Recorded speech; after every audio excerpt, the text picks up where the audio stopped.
Hey everybody, this is Susan Martin and Lauren Hood from Bauer Center for the Arts, and you're listening to the Behind the Bauer podcast.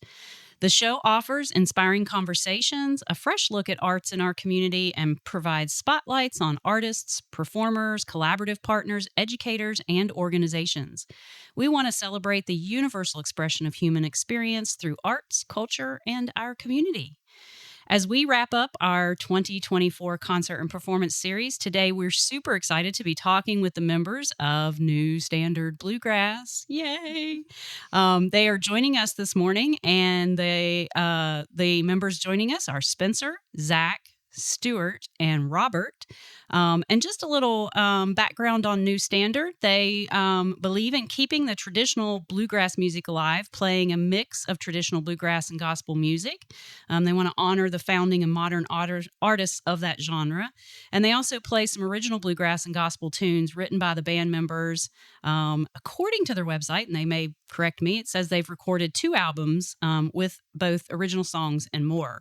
And we are very excited because we've been hosting New Standard Bluegrass at Bauer Center for the Arts every November, and we were just trying to remember that date. It looks like we go back as far as 2013, so it's always a sellout crowd for us.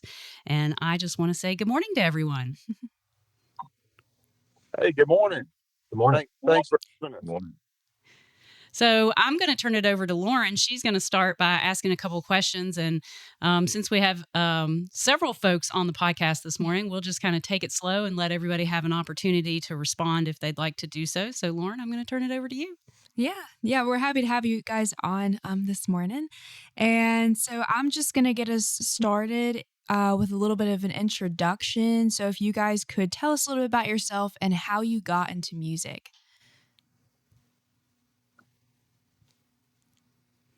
Everybody speaking. Somebody jump in. Spencer, you take.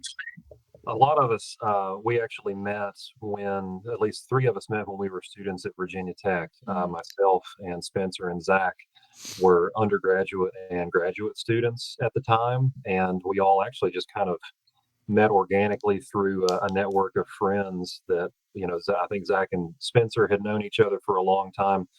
Spencer had played with Robert for a long time, and then I happened to just meet Spencer one day randomly. So that was almost back to 2010 or 2011 is when we started playing music. And we've just kind of gone from there. Robert's been playing with us for years as well, too. But it just kind of happened organically. And we all just kind of met by chance or just through other music experiences. Mm-hmm. And Stuart, while you're talking, tell us just a little bit personally, when did you get into music? Mm-hmm. Yeah, let's see. I started playing guitar when I was 12 years old, and mostly self-taught. So my father was a musician. He taught me a few things, and then I picked up banjo and then upright bass a little bit later. And I've just always enjoyed, playing bluegrass, and got my start kind of in the Floyd music scene at the country store. Yep. And that's kind of how I got into it. Yeah. All right, I'm going to call you guys out. Spencer, tell us a little bit about your history. Okay. So I started on the mandolin when I was 8 years old. And my grandfather was a mandolin player, and I never got to meet him, but his mandolin was at the house. Mm-hmm. And that's the mandolin that I first started picking up and strumming on. And my family, I grew up in a musical family, so there was rarely a family function or gathering where there wasn't somebody strumming around or picking around on instruments, and mostly bluegrass gospel music. So it kind of, felt natural to, if I wanted to be involved with what the rest of the family was doing, to start picking up an instrument. So my dad got me started on the mandolin and just chopping and learning how to keep time. And then from there, I have several influences. The first one being Robbie Wells, who was actually a fiddle player and multi-talented on different instruments, but mainly known as just an awesome fiddle player. I spent many, many years going to Robbie's fiddle shop on, taking my mandolin there, and he would teach me fiddle tunes. And for the longest time, I was just playing fiddle tunes and just learning the fretboard, and then from there, had some influence with Ricky Ellis, and then from there, probably one of my biggest mandolin influences was Herschel Sizemore from Roanoke, and of course, just one of the top mandolin players from back in the day. Really, just took the mandolin to a different level for that time period of bluegrass music. So I was very fortunate to get to go through an apprenticeship program with Herschel through the Virginia Folk Life program, and spent a lot of time with him. And then I would also say that my musical influence and just really getting started were the bands that I was playing in also. Smith Mountain Grass was a local band. Ivan Overstreet being the banjo player, who really pushed me on the mandolin in the group. And so that was a huge influence for me. And also and then just bands along the way. You just pick up a little something from each band, and really each band leader that you are with helps push you to to kind of expand your current knowledge. But that would be my background, and something Stuart said earlier, talking about the band and kind of where our origins came from. I wanted to throw in there also, it's kind of interesting, Zach Brown and myself, and then Mason Thomas, who was an original founding member of New Standard. We go back till to we were probably 8, 9, 10 years old, and seeing each other around at the different fiddlers conventions. And so we had known each other for such a long time, and had played together off and on. Sometimes in a kind of an official group, and then sometimes just jamming. And I think that's the cool thing about bluegrass. I think I can speak for all of us, is just those moments when we get together, and it's not really maybe a structured band setting, but we get together and play music and really learn from each other. Yeah, it's just one big family. It gets to be that way. Yeah. So Zach, let's since he mentioned you, let's hear a little bit about your background. Sure. Spencer did a good job kind of talking about the music theme there. But I grew up in Franklin County, Virginia, which is right on the Crooked Road. So there's all kinds of music around at any type of festival or anything. So I was always exposed to it, but I really didn't know that much about it. Always had a guitar in the house growing up that me and my brother would fight over, and it would just make noise with. We didn't really know what to do with it, but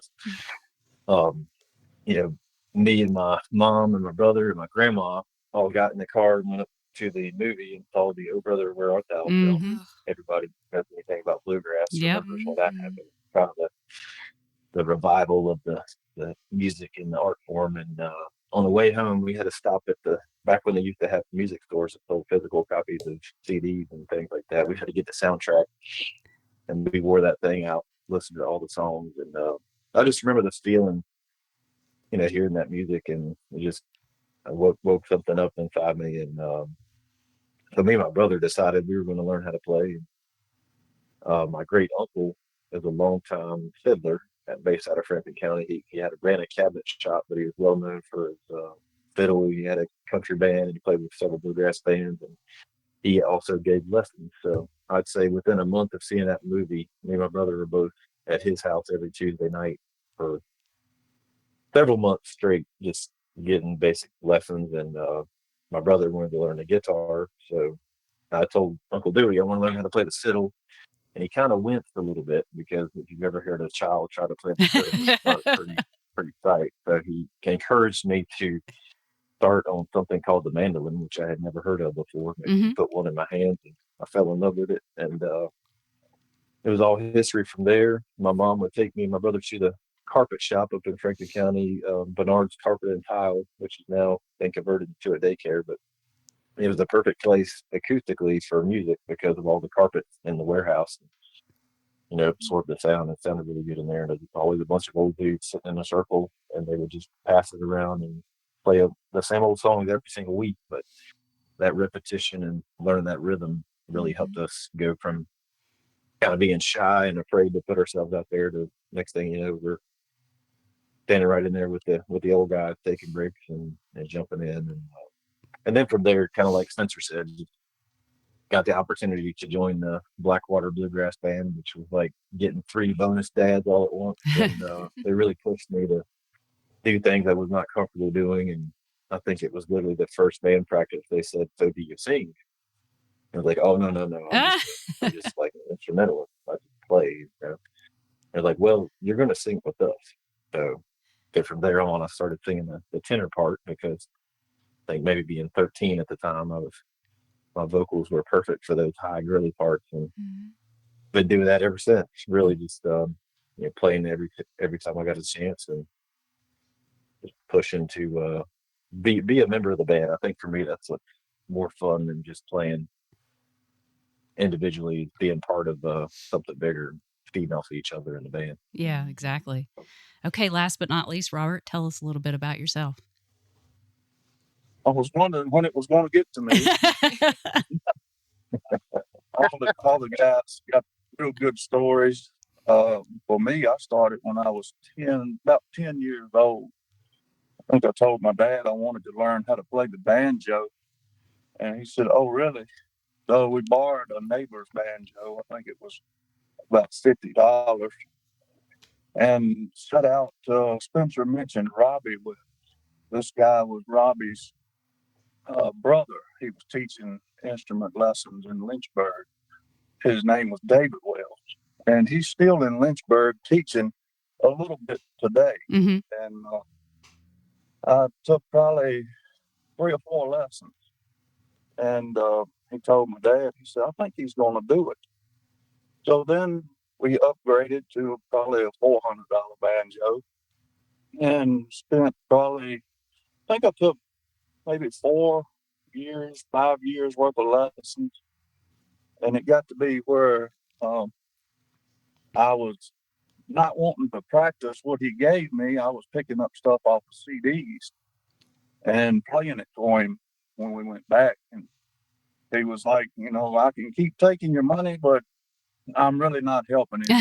So we went to Galac's Fiddlers Convention one year, and I think I come in 3rd place, and he didn't even place. So yeah, I learned a lot from CDs, playing in bands. I played in several bands, traveled a whole lot out of state, playing, in professional quality bands, I would say, but it didn't feel like home. You put up with a lot of stuff when you're traveling on the road, and you get to missing home. right. And now, I kind of look forward to going out and playing with these guys when we get the opportunity. And the Bauer Center is no different. It's like a homecoming. So we're real tickled to be able to play for the good people here in Bedford when we get the opportunity to. Yeah, well, they seem to surely enjoy it, and we are just very happy that Oh, you all still perform for us at the Bauer Center. And Yeah. I'm not going to lie, it's my favorite concert every year. It doesn't matter what we host. It's just you guys are amazing storytellers, and it's just an amazing show. Yeah. I would almost have to agree with that about being the favorite show. It's good settings, good acoustics, and the people really enjoy it. Uh-huh. It's not like playing for someone that don't appreciate good music. They barely clap or anything like that. When you play hard for them, they let you know they appreciate it. Yes, definitely.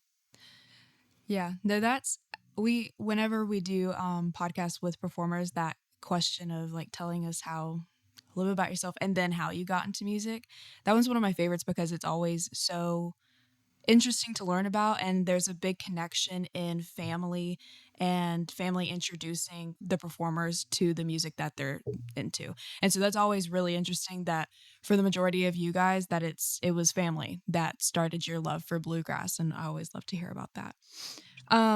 So tell us a little memorable or funny moment that you've had while performing or recording as a band, because I know that, I mean, you've been with Bauer for over 10 years now, and you just said that you guys have been together, some of y'all, since you were 8 or 9 or since college, so there's definitely got to be some memorable moments. Wow. Yeah, there's definitely a few. Man, that's a loaded question. Yeah. I would Probably the jokes I tell. do what, Robert? Probably the jokes I tell. I don't get to tell very many of them. They won't be real memorable.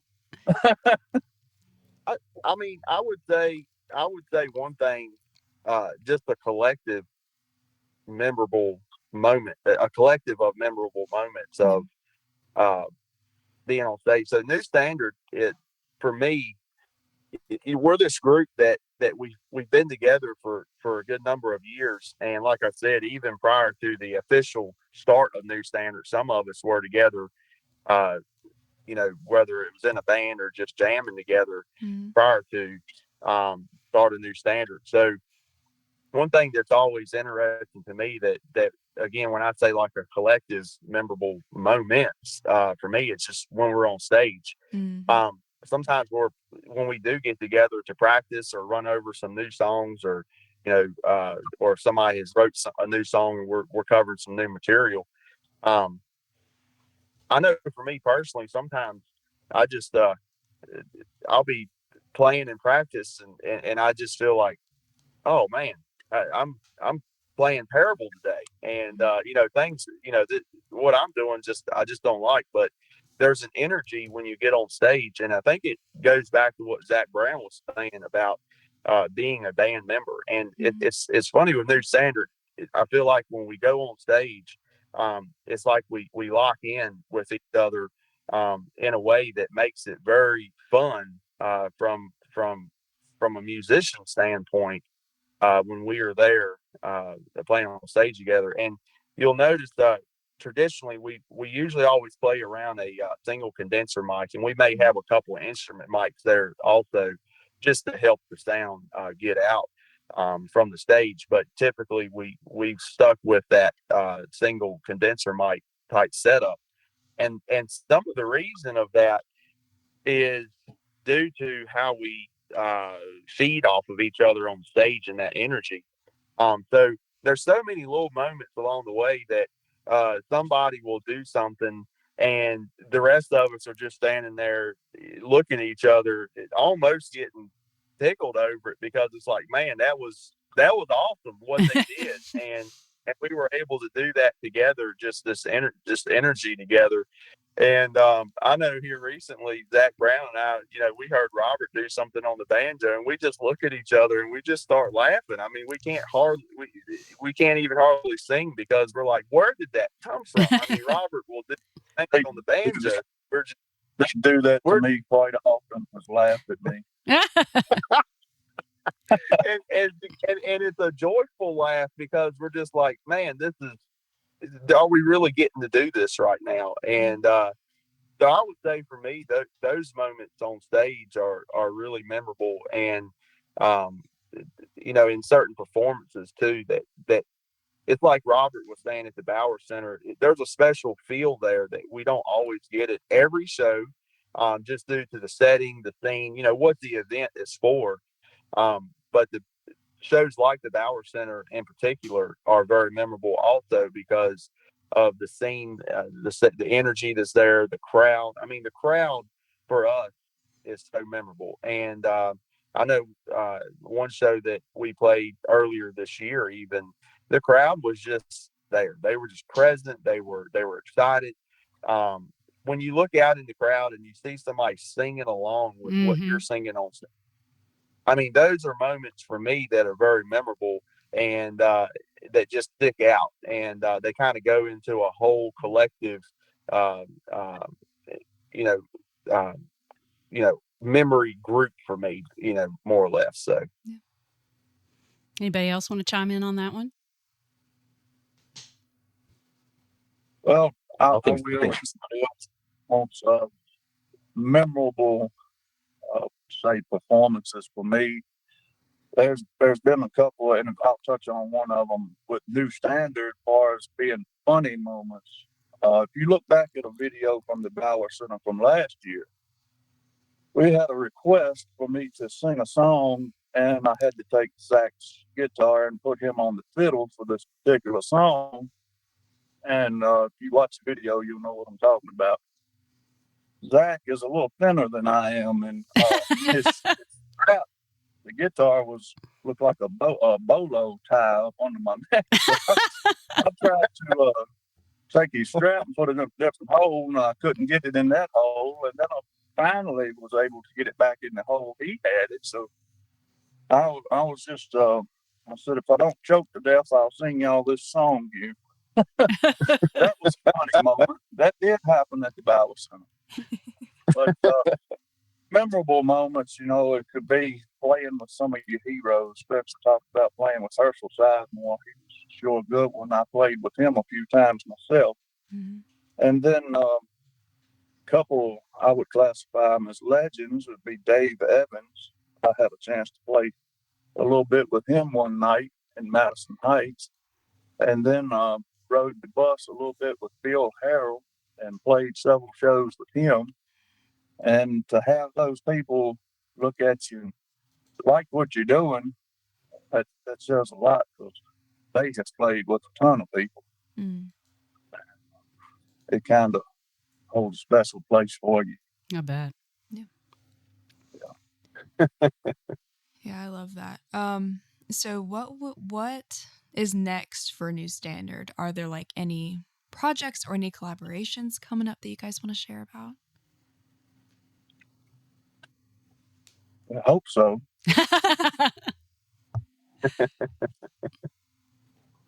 I know we've talked around the idea of doing another CD, and maybe doing something, maybe a variation of some type of recording.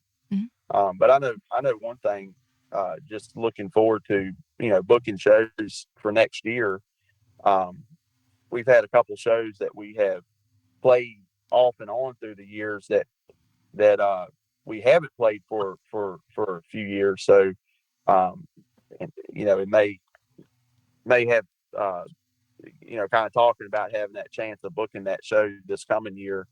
Things like that are definitely fun to, look at and plan for the following year. And I know one thing that we have, I guess you might say, have gotten better at over the last several years, and that's looking at new material and new songs that help push us musically, to put on a new set list for the new year coming up. Mm-hmm. And I know that's always something fun to do Mm-hmm. during the winter months, when things do slow down a little bit. Mm-hmm. And I know that's something that we're excited about this winter is to get together and kind of hash through some new material for next year. Yeah, I think that's something too that just to let our listeners know that, in my mind, sometimes you come and see a performance, and then if we have repeat performances, people feel like, well, I've already seen them. I'm not going to come back and see them again. When you all come to perform, every show is different and exciting and fun and new. And so, if you've seen New Standard once, you've seen them once, come out and see them again, because it is just such, like I said, it's family. You guys do a great job in pulling the audience in, making them feel like a part of your family. You were mentioning, their reactions, and one of my favorite reactions that we see often at Bauer Center is when some of these cute little couples just get up and start dancing. And I just really love that, because that music has moved them to just feel like, oh, I can do that in this space. Yeah. And uh, seeing things like that from the audience really, really just makes us feel. It just really makes us feel so good. Zach, chime in there, and you and I, we talk about sometimes, a compliment that we get, whether it's, whether we're with New Standard or not. Uh, talking about people that enjoy what we do. Zach, chime in on that because I really like how you talk about that and explain that. Sure. Yeah. Yeah. I always, when I tell anybody that I play bluegrass music, you can tell pretty quickly if they're familiar with bluegrass music or not, and if they like it or not. It can be kind of a polarizing topic, but one of my favorite things, if we go play a show and somebody drug along their aunt, their uncle, their friend, or they brought somebody along with them to see the bluegrass show, and you can tell that this is a person that normally doesn't go to that type of thing and would not seek out this type of music, but they'll come up to us after the show, and we've received this comment many times. So it's not just bragging; it's just one of the things we've observed and really appreciate. Somebody will say, "Hey, I normally don't like bluegrass music. It all sounds the same, and it's kind of old and screechy, and then but I really like it when you guys play. Like this is totally different than what my experience has been in the past. And if you guys are playing bluegrass, then I like bluegrass. Yeah. So we take a lot of pride in that. And it's kind of even in the sounding of the band and the name. Spencer gets credit for coming up with the name, but we all committed to each other that we wanted to play the old standards, that were put out there by our founding fathers, Bill Monroe, Platinum Scruggs, Standard Brothers, Jimmy Martin, but we want to play those songs, but we want to play them with a new sense of energy and polish and do them at a high level. Definitely rewarding to hear people say stuff like that. When you have the hardcore bluegrassers who appreciates what we do, but also the ones who normally wouldn't seek us out. Right. Well, yeah. So go ahead, Robert. I was just complimenting Zach on the way he worded that. That's real good. I've had people come up and say, y'all are the best I've ever heard it, but you kind of say, well, we appreciate that, but you got your heroes out there, the ones that paved the way. Mm. But you just hope to pay tribute to them and support each other at what you're doing on stage. Like Spencer and Zach was talking, we don't consider it as my show and they're backing me up, or Spencer's show and we're backing him up. You got to support each other, make each other sound the best you can on your instrument while they're doing their thing. And I think that plays a big part in it too. And we're not the only ones that do that. That's the way it's supposed to be done, I think. Right. Mm-hmm. Right. Talking about the name New Standard and playing the originals that we all cut our teeth on, and then I think Susan, you had mentioned we also do some original numbers. So this year at the Bauer Center, we've been playing this number that's an original for us throughout this season, but it'll be new for the Bauer Center this year. But Stuart wrote a song. Stuart, can you talk a little bit about that song, Fallen Weather, that we're going to be doing? And kind of it's a neat song with a neat storyline. And, I like hearing how when these guys come up with originals, that inspiration and kind of that process. Yeah, for sure. That I really don't think of myself as a songwriter, but I've kind of dabbled in little licks and tunes and try out a chorus here or there, but nothing ever really worked. And just for some reason, the way that I tell the story is one day this song fell out of the sky and hit me in the head. And I wrote almost all of it in one sitting, but it's called Falling Weather. Which is something that I always remember, hearing kind of my grandparents' generation talk about as the weather's about to change, or the skies are getting darker, or it's going to rain, something like that. Or if the cows are laying down, that's a sign of falling weather. And just for some reason, that's just kind of that idea started painting a picture in my head And I just kind of I just saw a picture one day of, it was kind of looking out somebody's window, uh, and part of the chorus is that picture, and it was past the street lights are the mountains in the distance, standing cold against the Colorado sky. And that just kind of, that struck me out of nowhere, and the song just kind of formed around the idea of traveling far away from your home across the country, and that falling weather's on the horizon. Maybe it's time to head on back home to what you know. Mm-hmm. And it's been so much fun to kind of work into the set with these guys, because it's, I really didn't expect it to go anywhere, but it really turned into a fun song to play, and of course something that's really meaningful for me too, that all these the rest of the band can kind of help support what this vision turned into, of what the song became. And so that's been really meaningful for me too, to kind of go through that process. And Zach has also got several original songs as well that we feature for him too. So it's just kind of fun to explore all of the traditional music like the guys have been talking about today, but also then add your own flavor and completely original material to it as well. Yeah, well, we're real excited to hear that, because it gives me chills or goosebumps just you talking about it. Mm-hmm. So I'm excited to hear it, and I'm sure all of our listeners will be too. Well, I hate to say that we have to wrap things up. We could talk. We could talk probably for hours with you guys. This has just been such a wonderful opportunity for you all to share with our listeners about New Standard. It's interesting that you went into the talking about what's behind the name, because that was going to be my final question. So you just carried right on through what I was thinking. So I really appreciate that. And I want to remind our listeners that tickets are on sale for this performance. As always for us, it is a sellout crowd.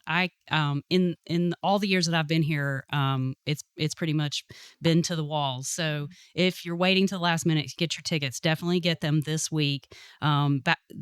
New Standard Bluegrass will be gracing the Bauer Center stage on Saturday, November 16th, beginning at 6 o'clock. Tickets are available at bowercenter.org and lynchburgtickets.com. So please go and get those. And then a couple of other reminders. We have a new exhibit that'll be going up next week. It's going to be the first of two Bedford County Public Schools elementary art shows. It'll take place during the week of November 18th through the 23rd. Please come out and support the youth in our communities. These kids are amazing artists, and these will be the young ones. And it's just really amazing to see what a kindergartner can create. You would be amazed at the work that's selected for these shows. And then lastly, don't forget, we also have our final event of the year, which is our annual Mistletoe Makers Market on Saturday, November 30th. It's from 10 to 3, and guests can shop local handmade goods from more than 30 artisan and craft vendors from around the region. So it's a great opportunity to pick up one-of-a-kind holiday gifts. So please check out everything on our website at bowercenter.org. So guys, I want to thank you again for your time this morning, and it's just really been amazing to talk to you, and we're just really looking forward to seeing you on Saturday. Thank you. Well, thank you so much, Lauren and Susan, both in the Bauer Center. And I know there's a group, that meets on behalf of the Bauer Center that helps organize these events. And we just want to thank them. And also like to send a shout out to Woody, who's doing the tech stuff there for us this morning in the studio. We appreciate you, Woody, and look forward to meeting you one day. Well, we hope to, because my mind has just been spinning with all kinds of ideas, and we're going to chat a little with Woody, because I'd love to do. Woody does video and audio and a little bit of everything. So I'm thinking we need to do a in-person interview, maybe something in the round, and have you all play some music and do a special recording. What do y'all think? Oh, that'd be great. All right. We'll talk about that and see if we can get that to come together. Thank you, guys. All right, thank you now. All right, we appreciate it. And thank you to all our listeners. We look forward to seeing you on Saturday. This has been Behind the Bauer. Have a great day.